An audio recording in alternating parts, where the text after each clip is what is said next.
अध्याय पहिला मराठी भावार्थ।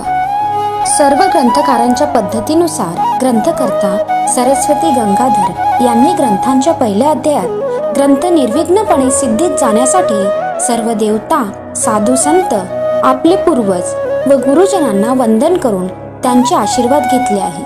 ग्रंथकाराने श्री गणेश, श्री सरस्वती तसेच ब्रह्मा, विष्णू, महेश त्रयी, इतर सर्व देव, सिद्धी, यक्ष, किन्नर, ऋषीश्वर इत्यादींना नमन केले आहे। तसेच नृसिंह सरस्वती यांची आज्ञा झाली म्हणून हा ग्रंथ लिहिला आहे। गाणगापूर निवासी श्री नृसिंह सरस्वती या दत्त अवताराची कृपा व्हावी म्हणून त्यांचा नामधारक असा एक साधक अत्यंत तळमळीने व निर्धाराने घराबाहेर पडला।